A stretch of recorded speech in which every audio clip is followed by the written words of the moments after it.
Hello, Bronco fans and football fans alike. Welcome to Broncos Breakdown. This is the day after the draft, 2021, April 30th. I am your host, Bronco Bill. Well, let's get right into this pathetic draft. And yes, guys, I'm going to bring it, and I'm going to bring it hard. Because this draft was supposed to be different. George Paton is the new general manager. John Elway removed himself earlier in the year, or the end of last year, and George Paton is our new general manager. Then why are things still the same, guys? I thought we had a different mindset. I thought we had a different game plan. I thought we were going in a direction that would change the Broncos with the way they look. It would change their image. It would change their style, their energy. It would change the fan base, the way we look at this team. No, it doesn't change. General manager to general manager, obviously it doesn't change. Now, I'm hoping that there is something in the works in the background. In case you guys don't know, Aaron Rodgers of the Green Bay Packers is not happy with their organization when they drafted a quarterback last year in Love. That sent a message to Aaron Rodgers that his days and time in Green Bay was limited. He then asked for an extension, a long-term extension on his contract. That was refused. They offered him a contract later on. Wasn't satisfactory to him. So he wants out. He wants out in Green Bay. And I'm hoping that the draft pick at number 9, by taking Patrick Surtain II over Justin Fields. Now, do you realize, guys, Justin Fields was there on the table waiting to be drafted by the Denver Broncos. Broncos country wanted him. Well, I can't say wants him now because the Bears have him. So Vic Fangio's old team now has their franchise quarterback. Thanks a lot, Peyton. Thanks a lot. I don't get it. I don't understand why we would take Patrick Surtain when we just signed Fuller, and we have other corners that we have, and they're on a 1-year or 2-year contract. Okay, I get it.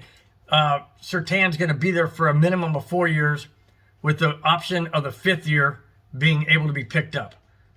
But does that help us now? No. We still have Drew Lock, who is not a franchise quarterback, not even an NFL quality quarterback, in my opinion. And then we go and sign Teddy Bridgewater. Why? Is Bridgewater going to push Lock? Bridgewater will probably beat him out. I mean, my grandmother could beat him out. And she's not even alive. That's how bad Drew Lock is, in my opinion. Hopefully, things will change. But the old saying is, the more things change, the more they stay the same. Well, that's obvious in our draft pick. To get Patrick Surtain when Justin Fields is sitting right there in our lap to take him. And we don't. Yeah, I'm frustrated, guys. I'm really frustrated. Because if George Paton is wanting to put all of his eggs in the Aaron Rodgers basket, he doesn't have any leverage. What leverage does George Paton have to convince the general manager of the Green Bay Packers to get rid of the reigning NFL MVP? He threw 50 touchdown passes last year, guys. And you think that GM of the Packers is going to give that up? Rodgers says he's not going to report. Rodgers says that he's done in Green Bay. He does not want to play for them. Doesn't want to report. Denver's on his list of places he wants to go. He only has 2 places that he's down to. Heaven forbid he goes to the Raiders. And they pull something off because Paton won't do it. Paton, this could be your opportunity to put an absolute exclamation point on your GM tenure in less than a year. Elway got Manning, and we went to 2 Super Bowls, won the division 4 times, and won Super Bowl 50.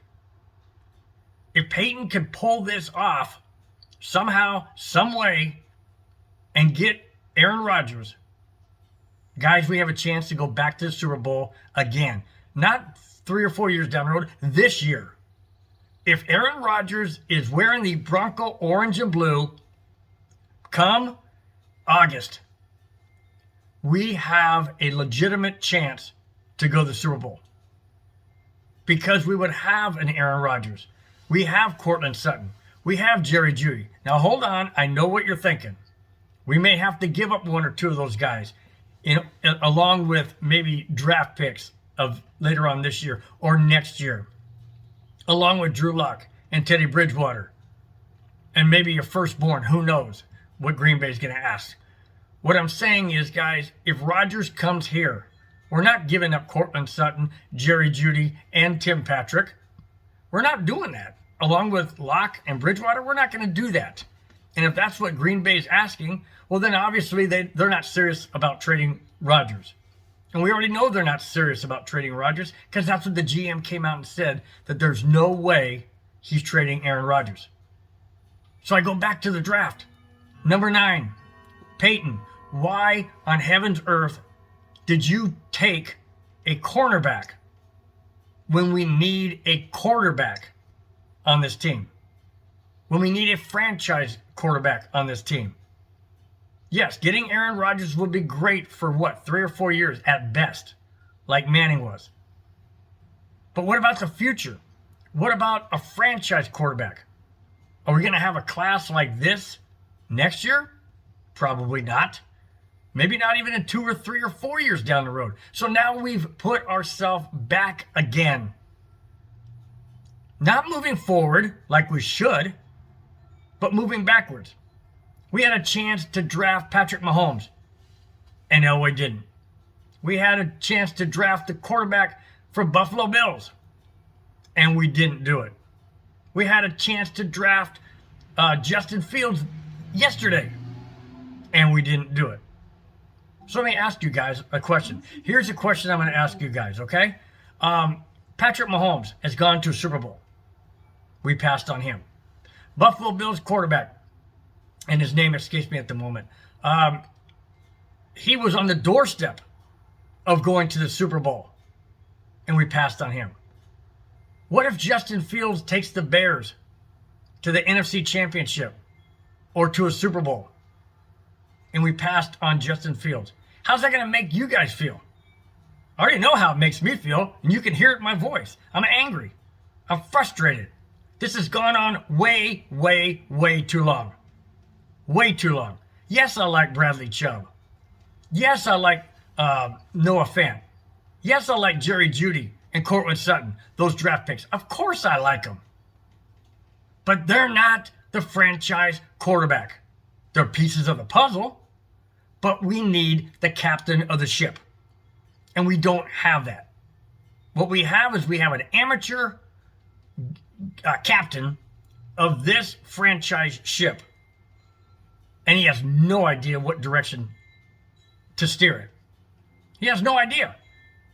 He puts more holes in this Broncos ship than portholes.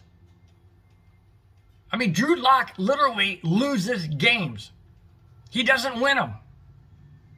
And as good as Courtland Sutton and Jerry Jeudy and hopefully Fuller and of course Patrick Surtain, as good as those guys are, how many points do they get per game on average? Well, Courtland Sutton and Jerry Jeudy aren't getting any points if they don't have a quarterback that can throw to them. And obviously Surtain and Fuller, if the ball's thrown in their direction, may get an interception or 2 or 3 in the season. How many are going to be returned for touchdowns? And what if they're intercepted and brought back to the opposing team's 25-yard line? Are we settling for field goals again? Because Locke or Bridgewater can't throw a touchdown or can't move the offense? Do you realize that Teddy Bridgewater last year he played in 15 games, and do you realize last year he threw for 15 touchdowns in 15 games? That's 1 a game, guys, and that was his career high. A career high. 15 touchdowns in 15 games. 1 a game. So you mean to tell me that the Broncos are going to win games 7-6? 7-3? 7-0? You got to be kidding me. Really? I don't know what George Paton's mindset is, but he had better have a good one because he is not starting out on the right foot. He is not winning over this fan base. And I can attest to that, guys. He is not winning me over. Not one bit. Sure, he's done things on defense, but that's because Fangio is dangling the carrot in front of his face. I don't think Paton's doing this by himself. We drafted a cornerback after we put $30-some-odd million into guaranteed contracts to two of our corners. And he goes out and drafts a number 1 pick, or I should say a first-round pick in the number 9 slot for a cornerback. Fangio's directing this team, not Paton. But George Paton needs to step up, grab himself by the cojones, and do the right thing. Well, that right thing has already passed us by in round 1. So hopefully he can make amends. But who's he going to get? There's not a quality quarterback in the 2nd or 3rd round. And heaven forbid, we better not go after Watson. Better not go after Watson. I do not want him on this team with his off-field issues. I don't care if he's acquitted. I don't care if he's not guilty. I don't care if it never happened. The fact that it was brought up by 22 females tells me something happened. I don't want him on our team. I don't want him anywhere near Dove Valley.